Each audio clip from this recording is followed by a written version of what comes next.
This is the best, show Putin can hope for. Not a single straight answer. It's not about how many weapons you have, ammunition. It's, are you willing to fight and die? Oh, it's nice. You have a Canadian-led brigade in Latvia. What's the order for this brigade? Will they shoot if Russians cross the border? We know the answer. It will take ages to negotiate. How can we seriously discuss that Ukraine will have to give up fortifications that are saving Europe? We're celebrating NATO. NATO is not strong. NATO doesn't exist. It's a fake. It's NATO, 4 letters. The reason you are still sitting here and celebrating it, Ukraine is dying every minute. It's a massive sacrifice. If not for Ukraine standing in front of Russia, Russian tanks would be already in Poland. You all suggested that Ukraine would give up. You offered Zelensky a right. And he said, I don't need right ammunition. 4 years Ukraine is fighting for the whole Europe. NATO was built to fight only one war, not to go to Afghanistan, not to go to Syria, one war to save free Europe from Russian aggression. Ukraine is the only country that is fighting this war, and we're still discussing, should we include them or not? Ukraine is the only country that is fulfilling NATO's destiny. And we owe them everything. Putin, Xi Jinping, all others, they are celebrating it. And by the way, Russia has North Korean, they have Cubans, they have Africans, volunteers. And we're still talking about escalation? We have everything, military, political, economic powers on our side, and we're still losing the war.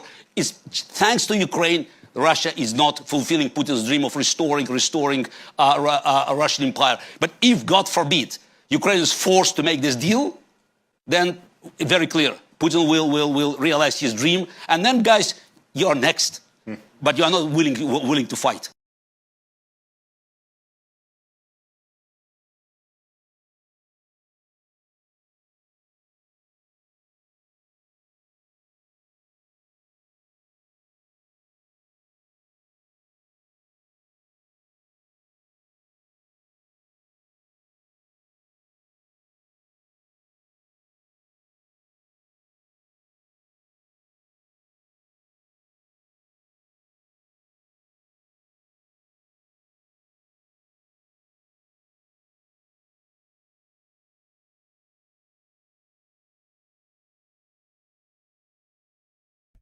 Let's try turning the microphone on. That was Russian chess grand champion Garry Kasparov. He has been sharply critical of efforts to assist Ukraine, not from the perspective of Russia, but from the perspective of a Russian dissident. He's looking at NATO, whose whole entire purpose was to prevent Russian aggression against peaceful Europe. But no, NATO is not taking that job. Not right now. Ukraine is doing that job. Ukraine is fighting that war. So what is the purpose of NATO then? And that is the question that has to be asked. I will tell you that the one thing that needs to happen, and this is my opinion here, is that Europe needs to step up and take their responsibility serious. We'll just have to see how that goes.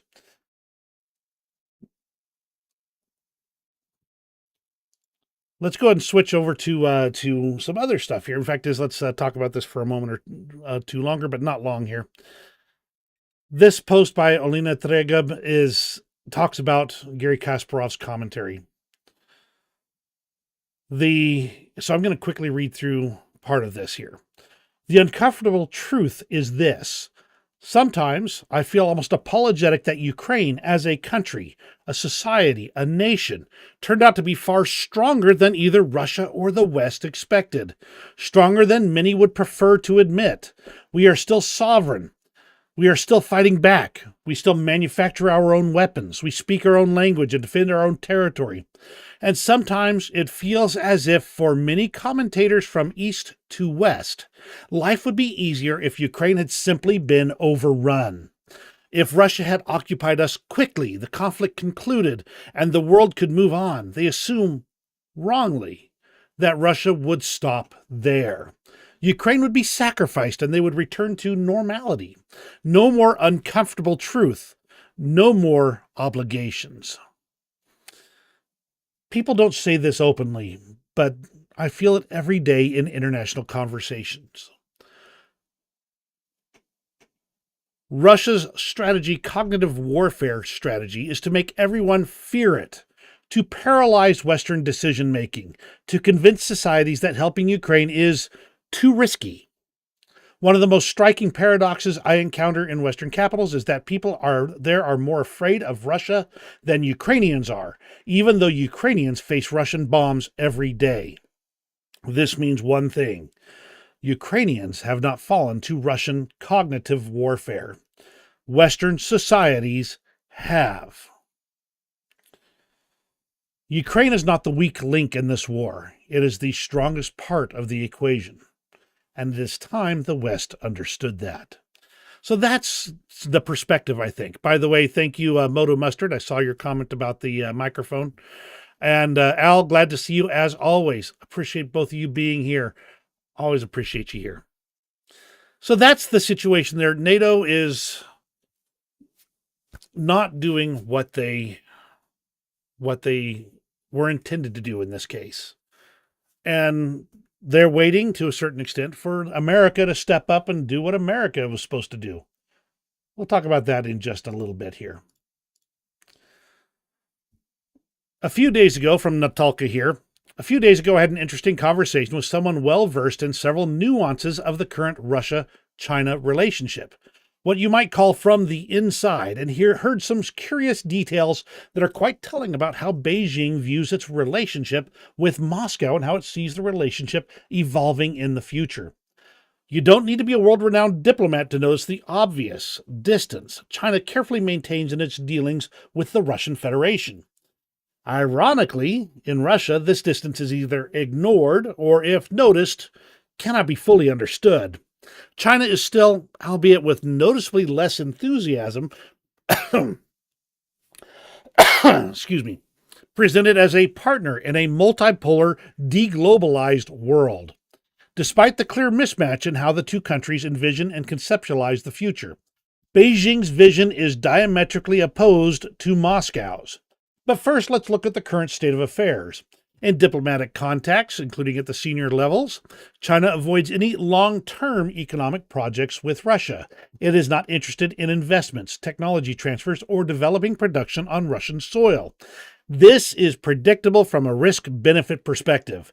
Beijing profits from the easiest, most accessible avenues without creating or leaving valuable assets in Russia that could be lost in the future. Remember that when this all kicked off in this latest round of violence on the part of Russia, as American and Western companies began cutting off their Russian subsidiaries, pulling out of the country, Russia confiscated everything that was there: oil equipment, manufacturing facilities, doggone it, car factories, snack factories. They rebranded McDonald's. There is nothing that the West is going to extract from Russia at all, because Russia won't allow the West to extract value from them. They won't touch it, as in they won't allow it. They will, however, steal it. And that's what Russia does. Anyway, that is, it uses a chain of entirely autonomous projects with high maneuverability in which only Chinese companies operate and profit. However, there is another important aspect in my view. I didn't mention this casually. Ideologically and conceptually, China has nothing in common with the Russian Federation.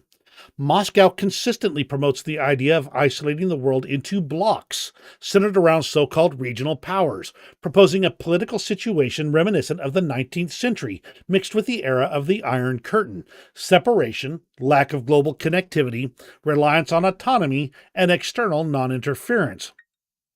In other words, and you've seen this starting to take shape in a lot of things going on right now, and we'll talk about some of them as we go on.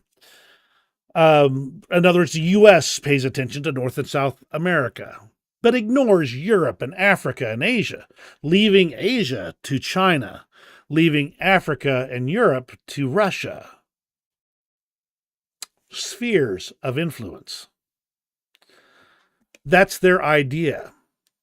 But anyway, China's vision of the world's future is completely different.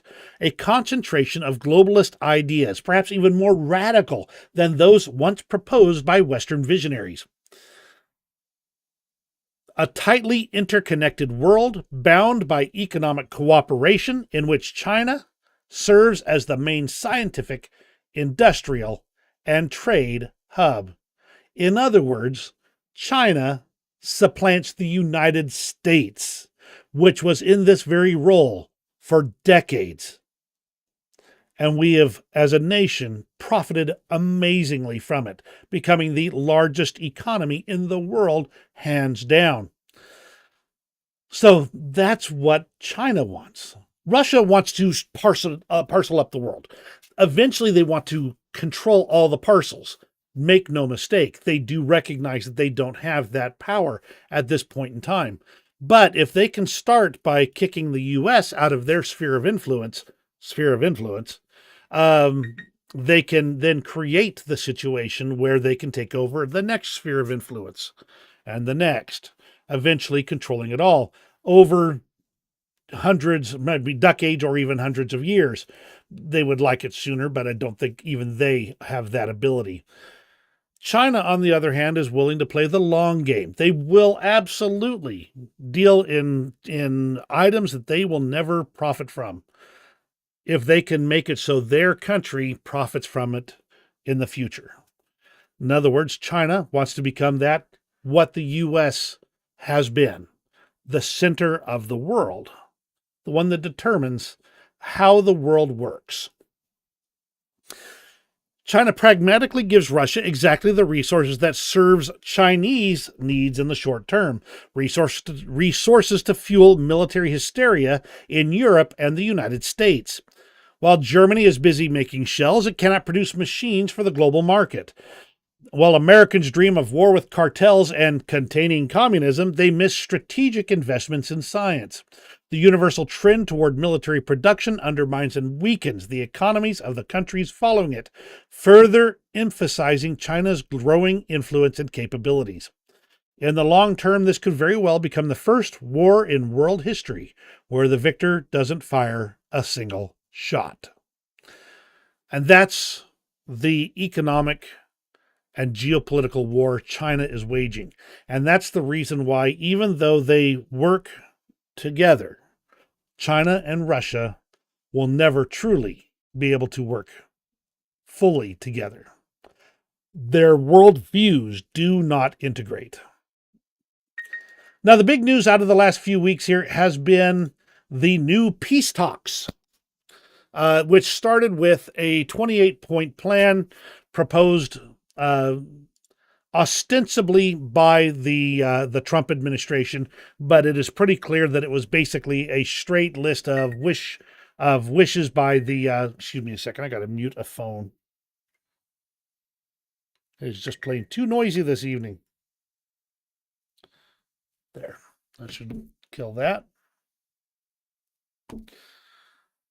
This 28-point plan clearly was written in Moscow. It's all their wish list, basically, and includes things like making it so NATO can't expand anymore, that they recognize, Russian control of these territories. They parcel the world into these spheres of influence, etc., etc. So this 28-point plan was effectively a surrender plan for Ukraine. And it was supposed to affect things that Ukraine itself could not change. They couldn't change NATO's charter. They couldn't change the relationship with the U.S., between Russia and the U.S., etc. There's been negotiations, and we've got a few kind of updates on that. My understanding is those negotiations have gone very well. We'll talk about why that might be in just a little bit here. President Zelensky saw this 28-point plan in this way. We are now living through one of the most difficult moments in our history. Right now, Ukraine may face a very tough choice, either the loss of dignity or the risk of losing a key partner, either a difficult 28-point plan or an extremely harsh winter.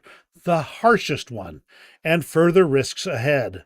A life without freedom, dignity, and justice, and being forced to trust someone who has already attacked us twice. They will be waiting for our answer. Now, this is from November 21st. After a little bit of things started kind of machinate around this, the Wall Street Journal put out an article stating that the reason that this 28-point plan is so favorable to Russia is because the inner circle of the Trump administration is hoping to make billions on business deals in Russia. And they figure if they can make Ukraine go away and become a vassal state to Russia, they can now utilize Russia's corruption and get in the middle of it to make vast sums of money for themselves. This has been reported by multiple sources, most of them pointing back to the Wall Street Journal source.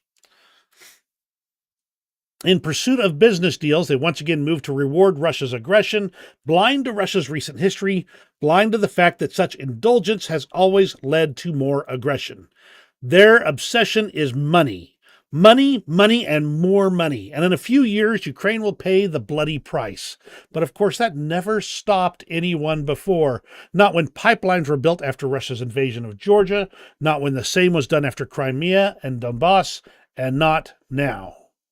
Times change, but the Western tradition of rescuing Russia from economic collapse endures.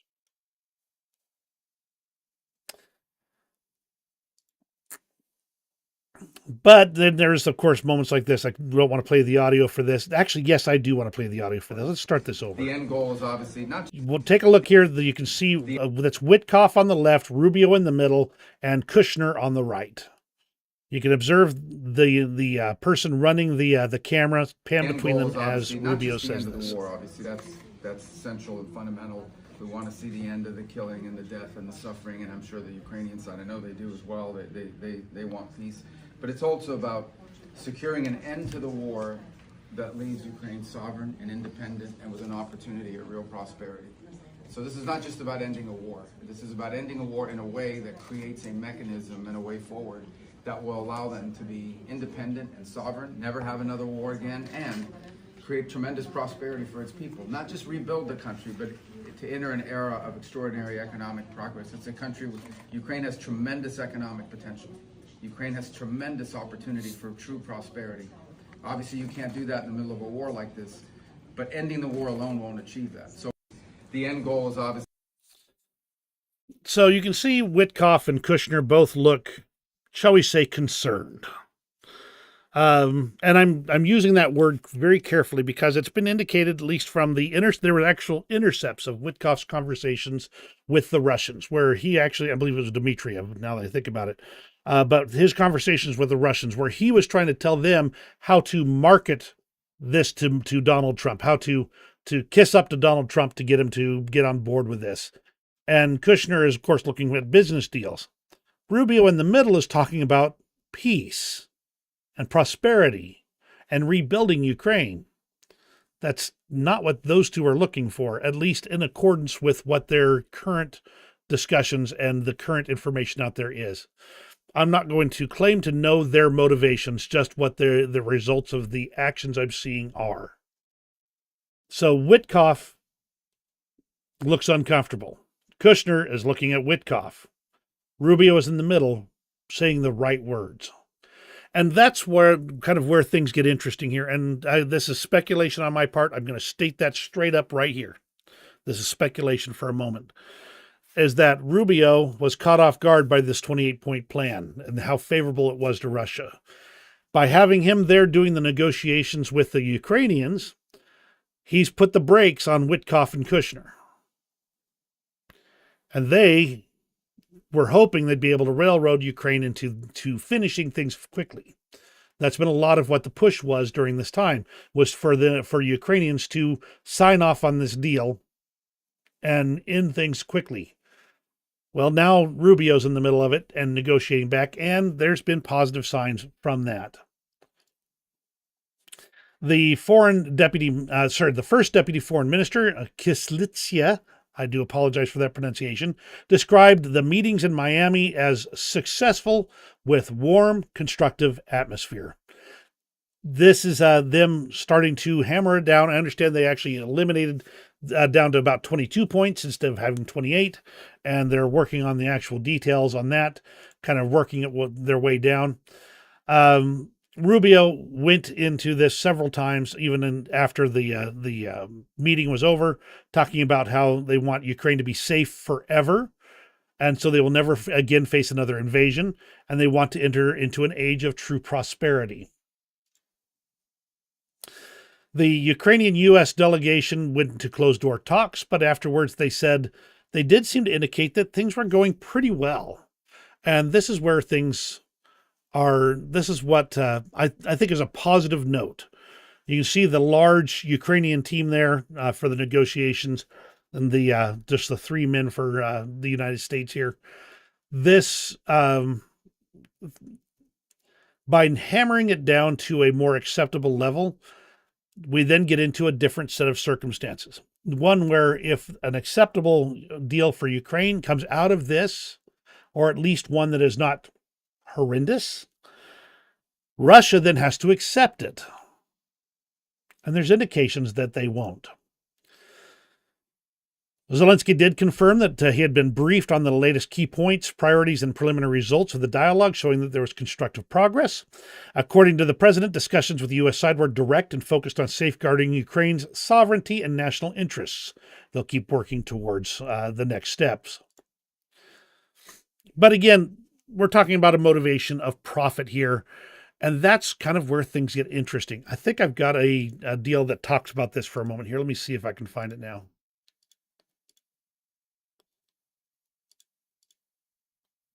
Here it is. From Boris Bondarev. Biden's Russia policy was driven by fear of escalation, fear of responsibility, fear of Putin. That fear paralyzed Washington and killed any chance of a real strategy. Trump's policy is driven by greed. Everything is a deal. Everything is for sale, even the war in Ukraine. Greed blinds just as effectively as fear. The result is the same: no strategy, no responsibility, no long-term thinking. Europe, meanwhile, is stuck waiting for an adult to enter the room and fix everything, preferably the United States. This has been Europe's position for many a year now. This political infantilism locks Europe into a passive role. Sit, wait, hope for a miracle, avoid hard choices. Western policy towards Putin's Russia today is not based on reason, but on primitive emotions: fear, greed, and the hope for a savior. But wars are not stopped by emotions, only cold calculation, clear understanding of the enemy, and a ruthless focus on results can produce a desirable outcome. That's because instead of having a principle guiding our response to Russia, you have fear on one side, greed on the other. Neither one of them acknowledges the negative consequences of allowing Russia to run rampant in the eastern part of Europe. We talked about that. From a Republican representative, Don Bacon, who, by the way, this is his last term at this point. He has said he's retiring. I don't know why the administration keeps pursuing the pointless, but yet we see in the Wall Street Journal that it's all about trying to make agreements on rare earth minerals and natural gas pipelines, which Ukraine has no part of. Putin does not want peace. The president should see it. Let's see, just quickly glancing here. Al says, oh, hi, Robbie, glad to have you here. Al says, we can help Ukraine rebuild to be a powerhouse economy and staunch ally, just like we did with West Germany in the 50s. But these guys in the U.S. government want to make a quick buck. Certain people in the U.S. government, I should specify. Correct. That is the takeaway from a lot of this. Now, I did say that getting Russia to then sign on to whatever peace deal comes out is going to be the hard part, because Dugin himself, which is the Russian ideologist that has Putin's ear, Dugin has said it would be good if this agreement was blown off preferably not by us. In other words, they want to pretend to be the peace-loving people, while the other side takes the heat for saying no. But right now in Miami, it looks like Ukraine and the U.S. are hammering out a deal, one that they can go back to the Russians with. And at that point, they'll be delaying. They'll be trying to blow it off, because the longer they do, the longer they can just delay this and keep the U.S. looking at greed or fear, the more they can take of Ukraine. Whereas if the U.S. took a solid, positive, effective stand and said, we will send the arms, we will send the weapons, we will send the support, we will send everything they need to kick Russia out of the country, this war would be over in no time. Because Europe would step up and they would send everything they could. And the nations of Europe would say, okay, we have the U.S. on our side. We can step in there. We can help out. We can send everything we've got. We can send our troops, our equipment, our leadership, and make this happen. But as long as fear and greed are what runs, there will be no unified response to Russia. Ukrainian soldiers on the Eastern Front called the original Trump peace plan capitulation and said they would refuse orders to abandon positions still held in Donetsk if issued, even though many expressed exhaustion and hope for peace.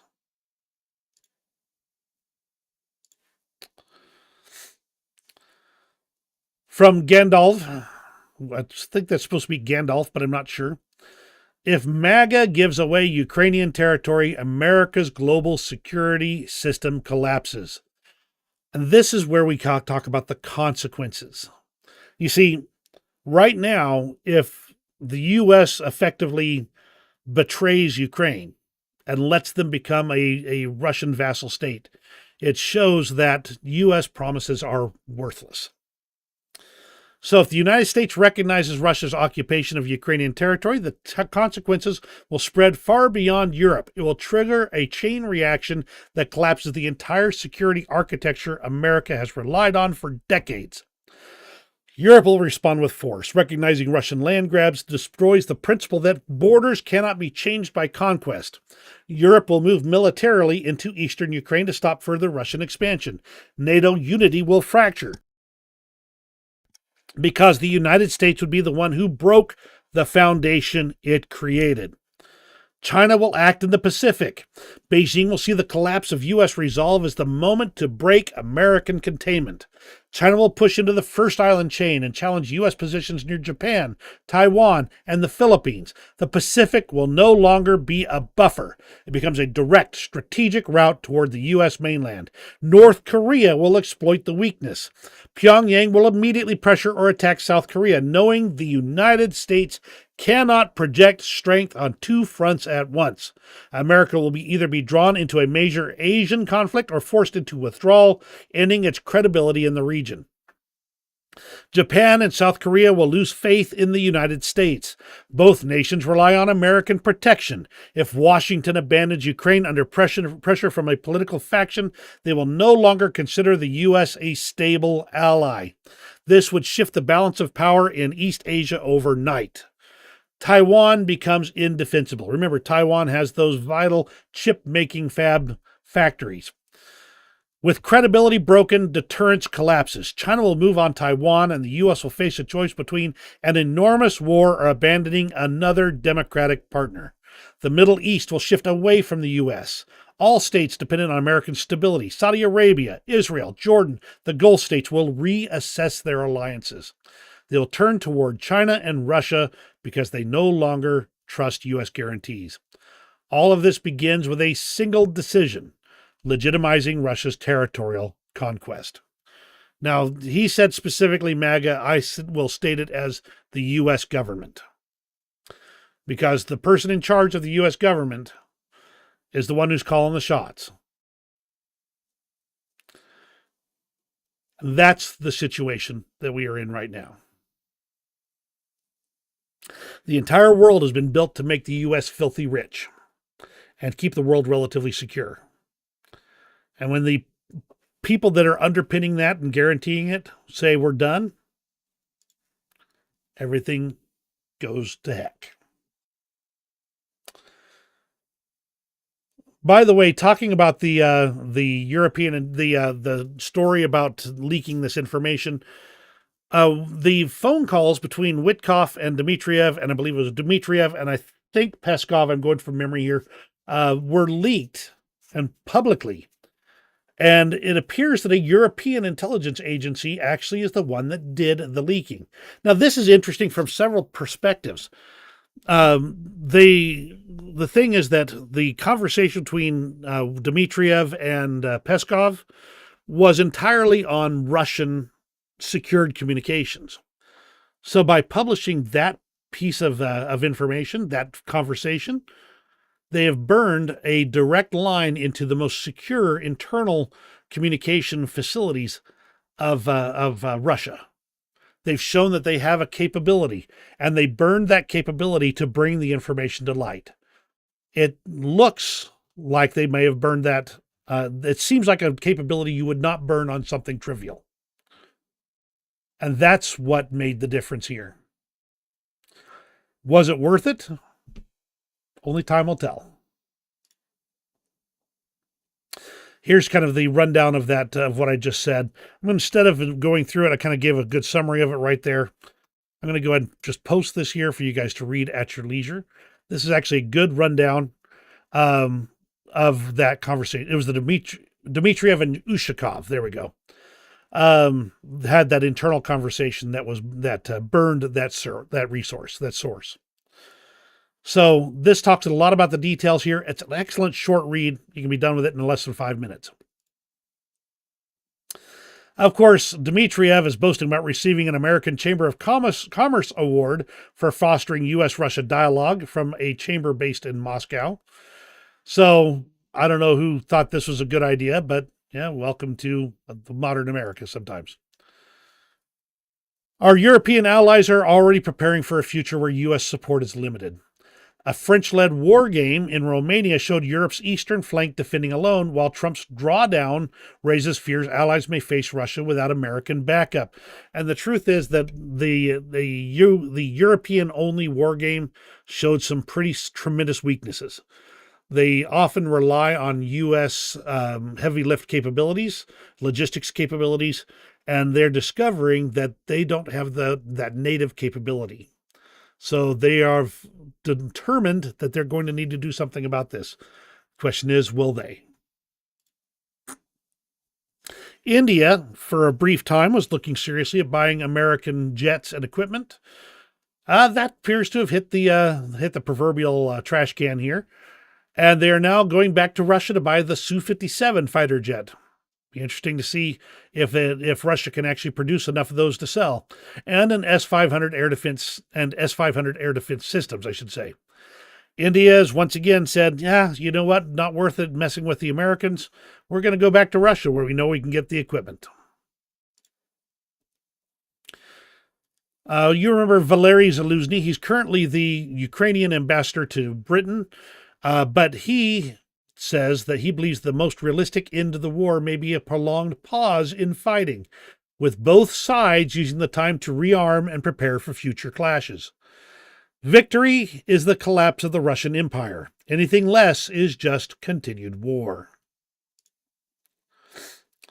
Now, one of the things that came out about, I'm going to say early November, was this idea that the Americans had greenlit Tomahawk missiles for Ukraine. But Witkoff did scuttle that determination. Witkoff actually apparently went to Ukraine and said they would give them a 10-year tariff exemption instead of Tomahawk missiles. Well, when your country's under attack, tariff exemptions aren't going to help you much. Just saying. All right, so that's kind of the whole situation with the new peace talks. There are some heartening aspects to it. There are some troubling aspects to it. I am just trying to convey the information that is available out there, the motivations behind it as best I understand.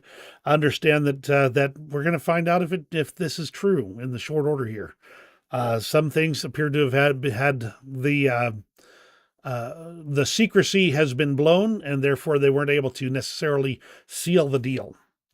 But the pressure is still on to come away with some kind of a deal. So let's talk about sanctions for a moment, but I'm not talking about the typical sanctions. I'm talking about Ukrainian-style sanctions. 2 oil container ships, the Cairo and the Virat in the Black Sea, were targeted by Ukrainian sea drones. And both were heavily damaged, and I believe had to be evacuated going from memory. I think one of them, they managed to put the fire out. But overall, the 2 ships were targeted directly for taking on Russian oil. The first to hit was the Kairos, and that may sink, I believe it was. And the second one, the Virat, was calling for help in trying to get some assistance. The Kairos hit a mine, and the Virat was struck by kamikaze boats. So a little bit off there. Witkoff has no business being in diplomacy. Just put it that way, Al. Ukrainians continue to work very aggressively, and with they have received new permission to use Western weapons in long-distance strikes on Russia. That happened about a month and a half ago.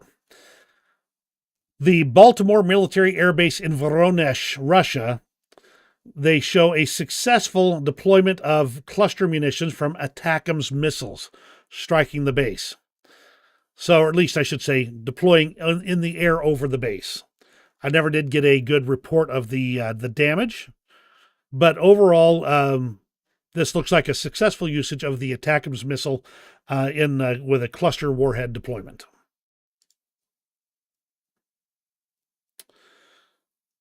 Another special operation by the Ukrainians. They carried out a sabotage on railway tracks near the settlement of Sosnovka on the Trans-Siberian Railway in the Khabarovsk region.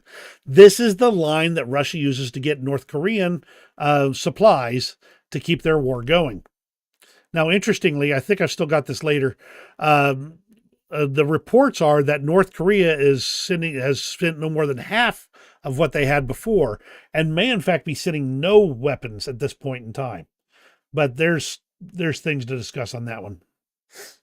Ukraine also targeted the Koltsovoy, or I believe it's Koltsovaya, fuel pipeline, which is a key artery feeding the Russian military-industrial machine with gasoline, diesel, and aviation fuel. Had 3 fuel lines that all went up simultaneously, taking the pipeline out of action.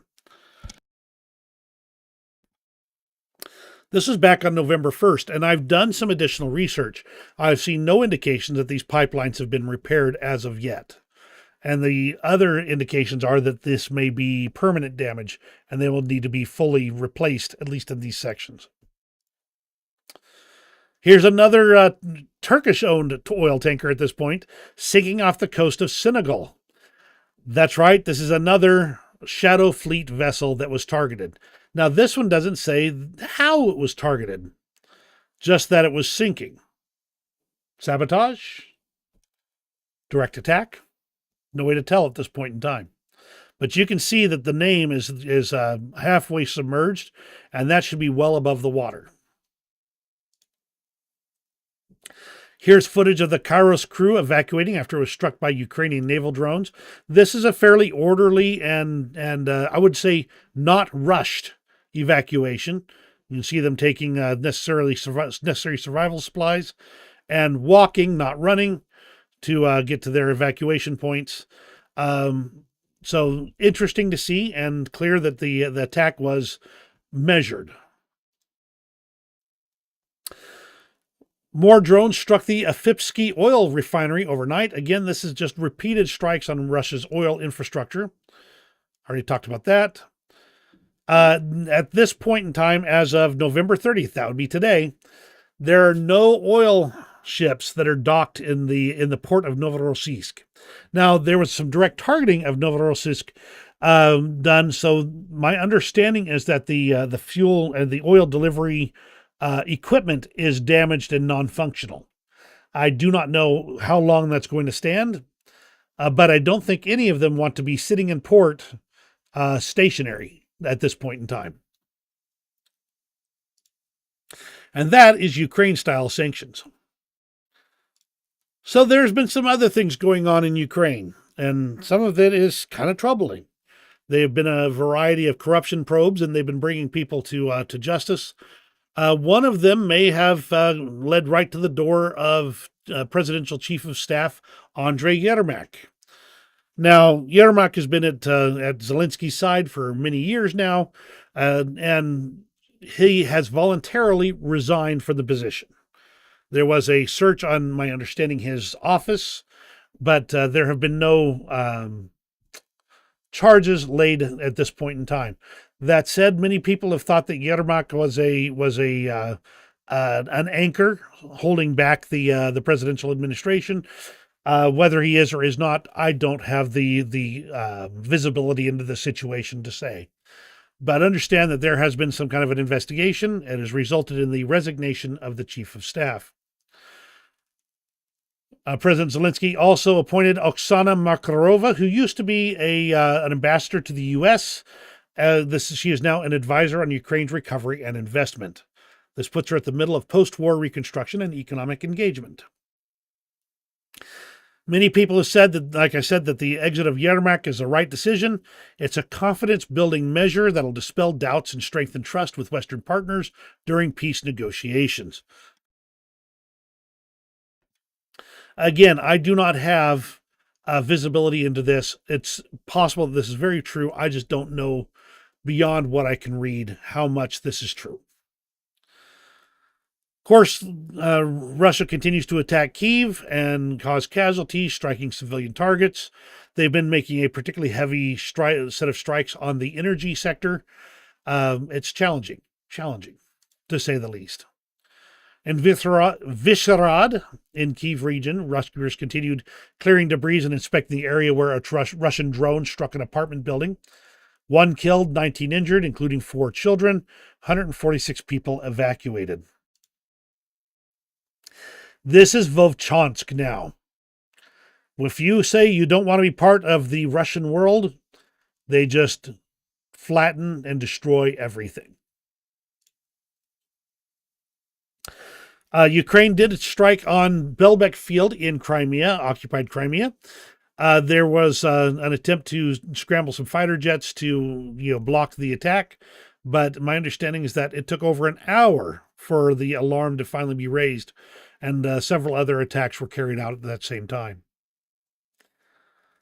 News out of Russia itself. I've kind of got a shorter list of things here, again, in both Ukraine and Russia, because most of what I wanted to talk about was the new peace talks, and I wanted to kind of get a lot of visibility on that. Russia tried to do another Sarmat test, although I've heard people say it was actually a UR-100. The Sarmat ICBM lifted off from Yasny, lost stability almost immediately, flipped and detonated in midair with the giant purple plume showing its classic hypergolic burn. So this is I believe there's been 5 total of these tests that have failed spectacularly in recent days.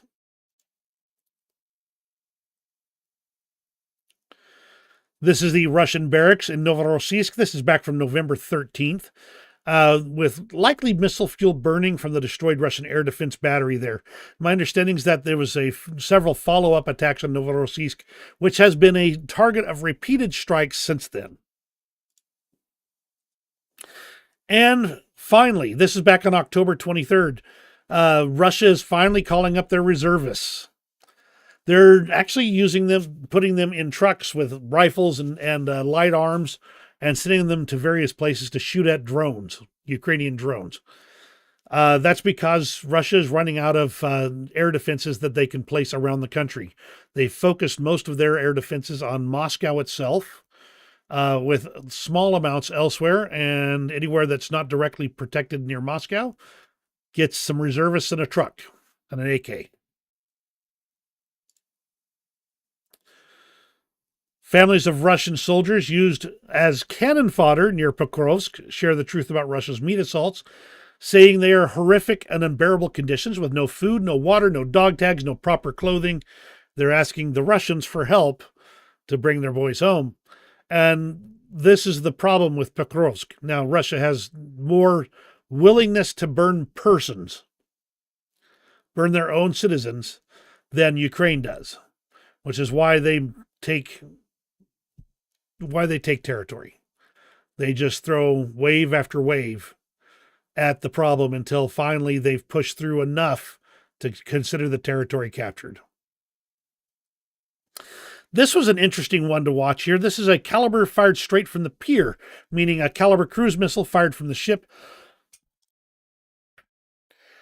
And it detonated just seconds after launch. Let me see if I can get that. So I don't want to pull it up the sound, because if I pull up the sound, it's going to be loud and obnoxious, as I recall.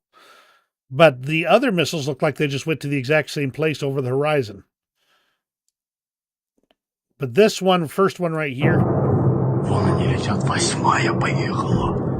can see several of them. One of them ends up going up really impressively. So all interesting, but not good news for Ukraine when those are getting fired. Russia's Rosneft has reported a 70% drop in net income for the first 9 months of 2025, down to 277 billion rubles, or 3.57 billion. The company cited high interest rates, lower oil prices, a stronger ruble, and rising anti-terror security costs as major pressures. 70% fall in their net income is not good news for Russia. Putin has signed the latest budget in 2026, allocating at least 166 billion to the war against Ukraine, 1/3 of all its official spending. However, Russia does not allow that to restrict the amount of money they actually spend on this war. Now I'm going to play this, and for those who are military-minded and are familiar, the tank underneath is a T-55. It was deployed by Russia in 1958. They covered it in every form of explosive reactive armor, nets, everything they could to try and keep it alive on the battlefield long enough to bring it to bear. That is an ancient piece of equipment right there. Belongs in a museum.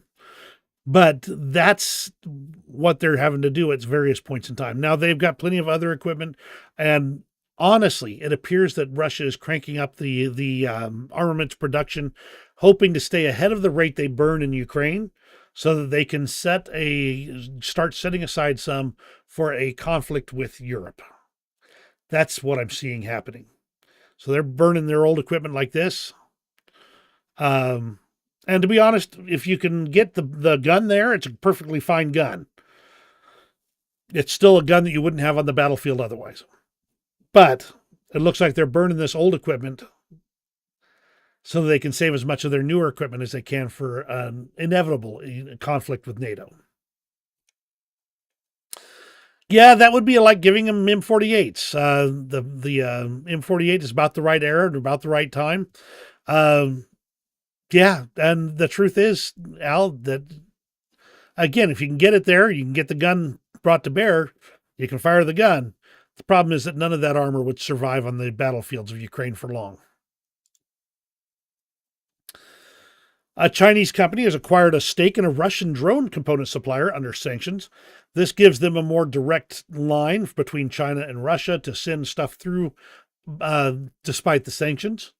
But it also indicates that the Russians are getting kind of desperate to do anything they can to keep their stuff going, accepting Chinese control of their companies, for instance.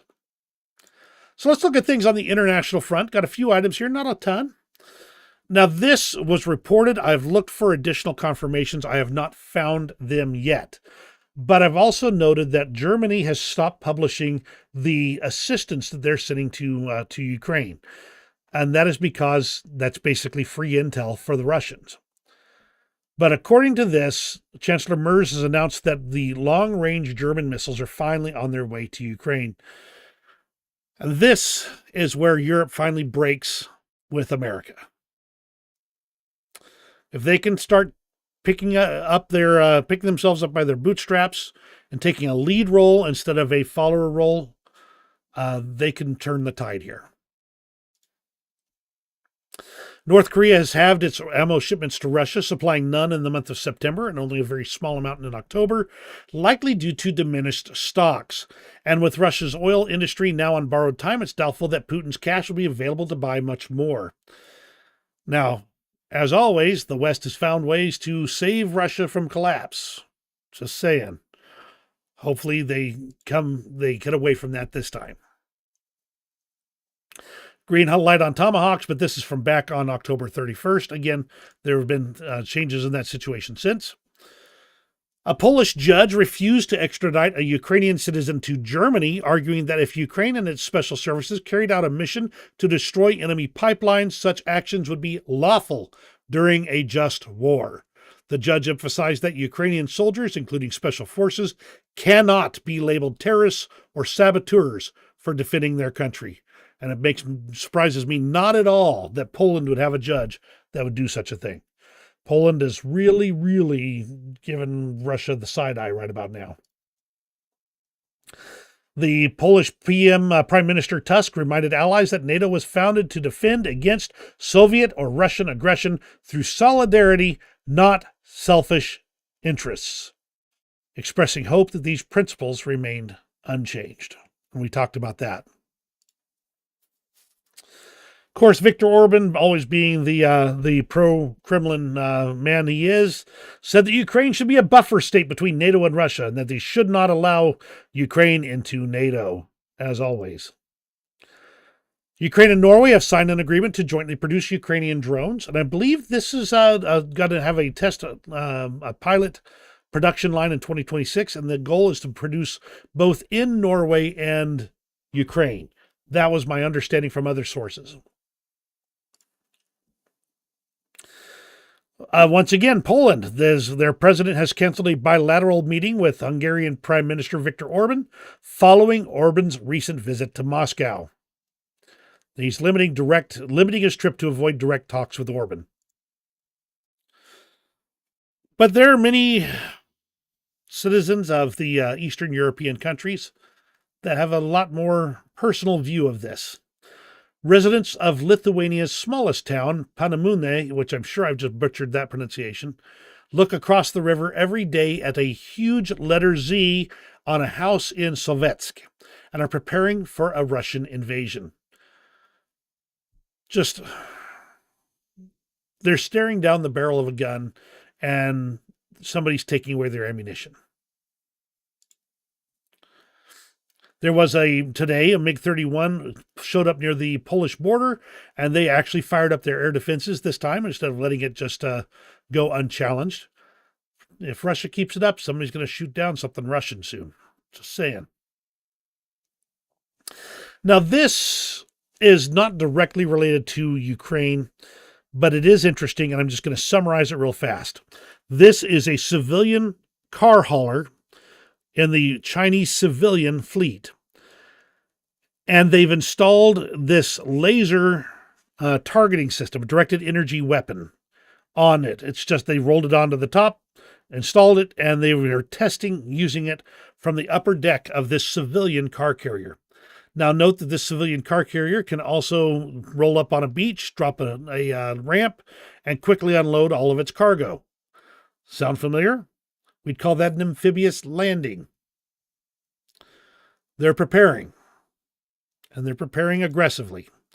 They just happen to put a civilian label on their preparations. Germany is reportedly expanding its SAM fleet to its largest size since the Cold War. 50 new IRIS-T SLM systems. This significantly boosts Germany's medium-range air defense force. At the height of the Cold War, they only had 36 American-made Hawk systems. They're getting serious. So that's kind of the situation on the international front. Let's take a look at the front lines. The interesting thing is it's been a month and a half since I've done a stream. I've had a lot going on. I had my wife in the hospital for some of it. I've had a kid that we sent to church mission. It has been busy as all get out, and so I do apologize for not being around for more of it. The thing is that I looked at the lines, and yes, there is steady Russian advances through much of that time, but it's tiny. Fact is, let's show you what that looks like. This is eastern Ukraine right here. Yeah, okay. Now I'm going to run this back to the 1st of November. Takes a second here.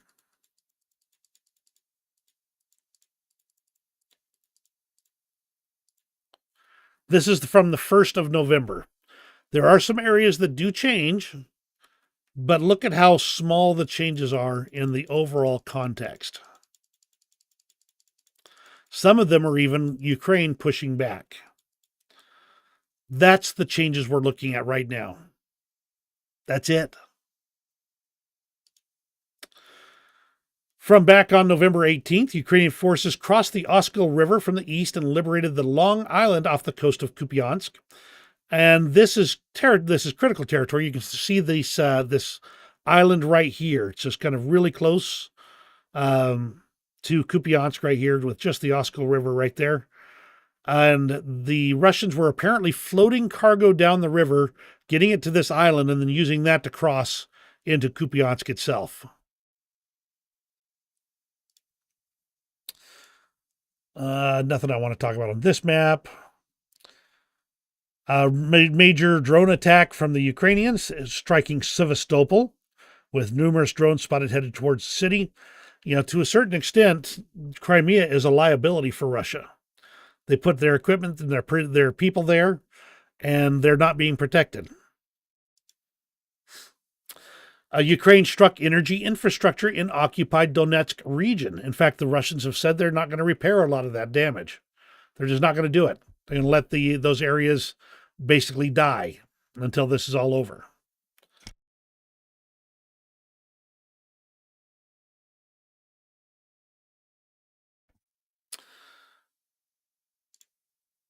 Ukrainian Navy and Special Operations Forces conducted a successful joint strike on the Russian Saki air base in occupied Crimea. I've mentioned several times that the air defenses in that area have been weakened so much that Ukraine is once again carrying out basically unopposed attacks onto Russian military facilities on Crimea. As of yesterday, Ukrainian forces have cleared Ivanivka in Dnipropetrovsk, with 53 troops eliminated and 19 more captured. Some sources claim that this is not fully supported with video. Those sources tend to be Russian. But overall, this appears to be factual, and overall the situation in Ivanivka. Now, this is, of course, the Russian perspective on the war. Fighting continues in the Zaporizhia front. Now, I want to say 2 weeks ago, people were saying that the Russians had broken through in Zaporizhia, that everything was falling apart on that line. And yet, this Russian source does not say that. So it appears to have just been hype. Donetsk near Pokrovsk is the most active area.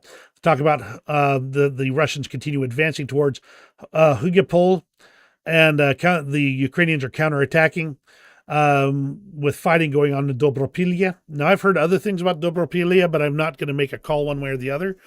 But it sounded like the Ukrainians have pushed the Russians back pretty well there. Pokrovsk sector, the Russians are continuing to advance. This is factually true. The Ukrainians pushed them pretty hard back, though, cutting off a lot of their advances in the area and encircling some. But this is still a situation where the overall picture is that the salient near Pokrovsk is going to fall to Russia. It's just a question of how long and when.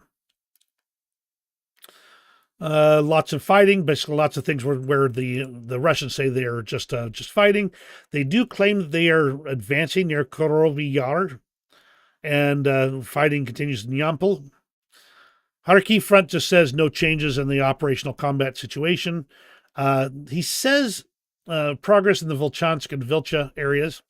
I've not seen that on any maps. And fighting in the Sumy front. No surprises there. Generally speaking, I reference the Russian side because I need a check on my biases too. And I want to see what they're saying. Overall, the most interesting things out of this recent last couple of weeks has been how well the Russians have utilized natural conditions to their advantage, specifically fog. They had several days where heavy fog hit the Pokrovsk area, and they made some lightning advances right in that area during that time that Ukraine had to then turn around, counter, and push back against. It was pretty impressive work on both sides, honestly, if I'm just from a purely military perspective. Al says, do you think winter and cold weather coming for Ukraine will slow the fighting tempo down? Personally, I think it's going to depend. Some areas will slow down, and I think if there's not a direct need to advance, we'll see many areas of the front go relatively stagnant. However, in areas where the two sides have decided that they have a potential advantage, such as when the ground fully freezes and they can run heavy equipment across it, you may find them pulling off large, sudden attacks, really stepping up the tempo in those targeted areas. Sort of what Russia's been doing in Pokrovsk, for instance. They've been dumping all these resources into that area. The daily Ukraine map from the Ukraine control map here states that Russian advances toward Varvivka, north of Hulyapol, are spotted, so they are advancing that direction. The 37th Marine claimed to have retaken Ivanivka up to the river. Heavy fighting continues at Mirnorod and Pokrovsk, as well as in the Boykivka direction, where Russian efforts to cross the little Kaziny Torets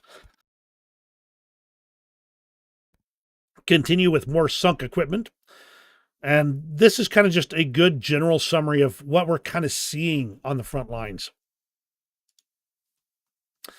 Now, from the Institute for the Study of War, this is kind of the highlights of the situation. Russian state media is still basically saying that the front line in Ukraine is just about to collapse. It's going to collapse any second now. Like I said, there was this big push. The situation in Zaporizhia had collapsed already, and that the Russians were making dozens upon dozens of kilometers gained. But the real backstory is that Russia's not been able to successfully take this territory militarily. So they're hoping that by making it look like they're going to take it anyway, that America will side with Russia. Let's see, more energy infrastructure strikes on November 28th and 29th by Russia against Ukraine. Now, this was interesting here. Russian forces are supporting offensive operations along the front lines and appear to be targeting Ukrainian aircraft involved in air defense operations with modified Shahed or Garan drones. Now, this is interesting because what they've done is they've made it so they can directly live control these drones. They've modified them so they can be piloted directly during this attack. So if Ukrainian aviation tries to engage them, they can evade, dodge, or even intercept with the drone. Now, this appears to have been done using a series of antennas placed on Ukrainian territory close to the front lines, allowing them to relay the data to the drone and back to the pilot. Honestly, this is actually relatively good use of their equipment. However, that still leaves it open to both jamming and, of course, more traditional interception methods of shooting it down directly. Still, this is a change in how Russia's been dealing with their Shahed drones, and something that we need to keep an eye on. And the final thing, actually two things here. The Russian economy continues to show signs of fracturing as Russia continues to prioritize its wartime economy over stability. And the second one is balloons from Belarusian, that's a tongue twister today. Balloons from Belarusian airspace continued incursions into NATO airspace in Lithuania overnight on November 28th and 29th. This is causing some havoc to the airspace in those areas, concerning all around. Now, the kind of quickly breezed through the situation on the front lines here. Let's take a look at Pokrovsk, which is kind of the big area here. You can kind of look as we go back a few steps here. You can see the Russians have been progressing, but it's slow and steady. So that was back basically almost 3 weeks there. So again, this little pocket right here near Mirorod is probably going to fall. It's just a question of when and how badly when it does. Big gray zone in this area. The Ukrainians took some opportunities to cut off a few of their little pseudopods sticking out. Here's Ivanivka down here, just a little bit south near Zeleny High. That was just retaken by Ukraine. So there's been some activity up here near Seversk, right over here, and Yampol, but not major changes like we're seeing, well, major in the same way that we're seeing in other parts of the lines. So that's kind of the big stuff that's going on. I think there's also some stuff here in Kupiansk, which this little pseudopod, I'd be kind of concerned if I was the Russians, because that's ripe to be just lopped off by Ukrainian forces. They've had it kind of sitting out there for a while, and it seems that it's stalled out right there, just sitting on the outskirts of Kupiansk. And that's the front line situation. Pretty crazy. All right, now there are a couple of things that kind of fall into the interesting extras that I want to talk about. For one thing, you may not be familiar, but there's a whole lot of stuff going on in the near Venezuela. And the U.S. appears to be preparing for potential war on Venezuela itself. One of the things that has popped up, and I'm going to state this straight up, I have not been able to determine myself whether a war crime took place or not. So I'm not going to claim that. What I am going to state is that what we would call a double tap strike on a purported drug vessel was carried out. They was struck by a missile. A few men clung to the wreckage of the ship, and then a second missile took out the remains. Now, I'm going to let better brains than mine determine whether that was a war crime. It does appear to be, if Pete Hegseth didn't directly order this double strike, it appears to be taken from his order that basically came down to kill them all. So that's interesting. That's happening near Venezuela. Keep an eye on the situation there. It's going to heat up all along. Pete Hegseth, basically said that we should stop following the Geneva Conventions back in 2024 in his book. So this does not look good. It does not follow our values as Americans. That said, if it's not a war crime, it's not a war crime. I don't know. And the U.S. has indicated they've actually closed the airspace around Venezuela, which would be considered an act of war. And they're signaling that they're prepared to use force if Maduro doesn't step down. Now, Maduro's promised several things that he thought might stop Trump here. I don't know what's going on here. Why is this suddenly such a high priority? Is it to distract from other things? Is there something really wrong in Venezuela? Most of the drug trafficking for the big stuff, fentanyl and things like that, comes from China with precursors and assembled in Mexico and smuggled across the border that way. So it's not fentanyl. In fact, there's no indication that fentanyl is involved at all. There's a possibility that Maduro is, in bed with the cartels. I think that's probably likely. I don't know. I'm having a hard time finding the justification for use of force when diplomacy has not even been tried to speak of. I don't know. We'll see. The situation near Venezuela is going to be interesting. I'm keeping an ear on it, but I'm not planning to do like major videos on it unless things really heat up. We'll see. Now, interesting extras. This is from Enguerrand, the 6th, stating, Having given it sober and careful thought, I've come to the conclusion that the Reese's Peanut Butter Cups in my kids' Halloween candy bags are of vital strategic and security interest to our household, and I'm therefore announcing my complete and total annexation of them all.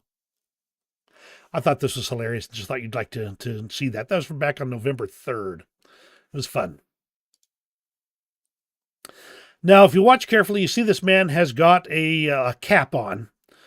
And let's go ahead and hit play here.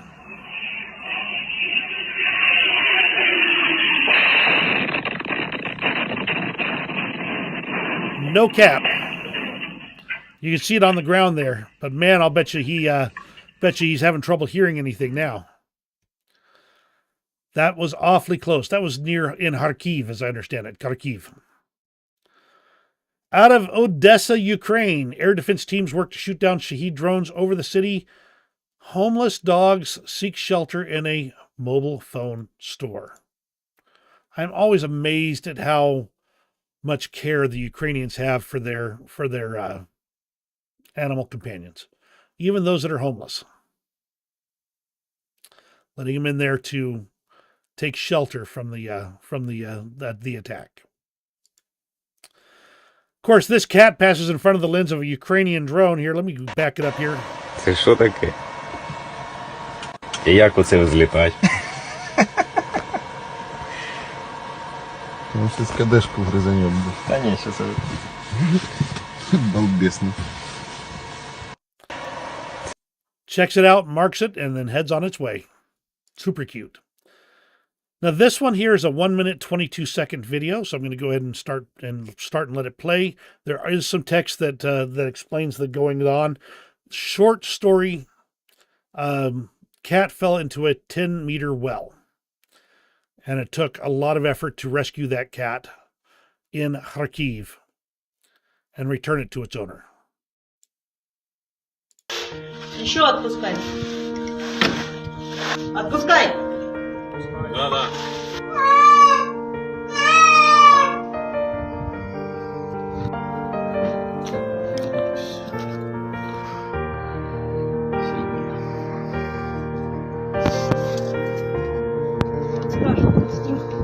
Ну, до зустрічі.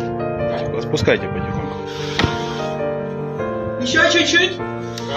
Давай сумку. Сумку, хорошо.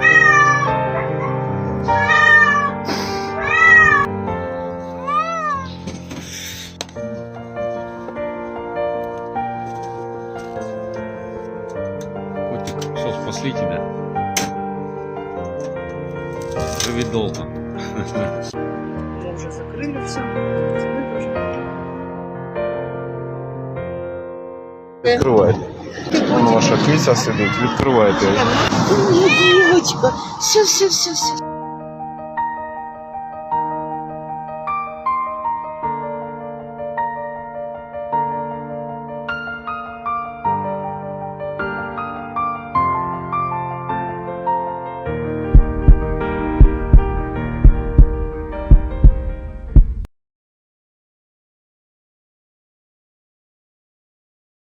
Dang it, I promised myself I wasn't going to start tearing up a little bit, but doggone it, I did anyway.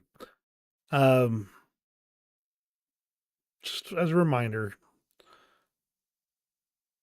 to see what kind of heart these people have. And that's everything for tonight. Thank you very much for joining me. I'm glad you were here.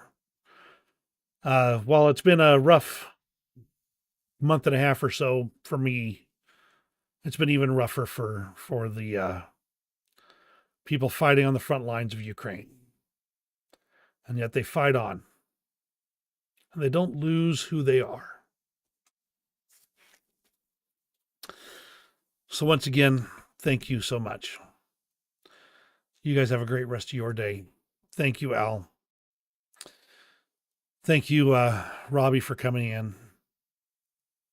Thank you, everybody. We'll see you on the next one. Good night.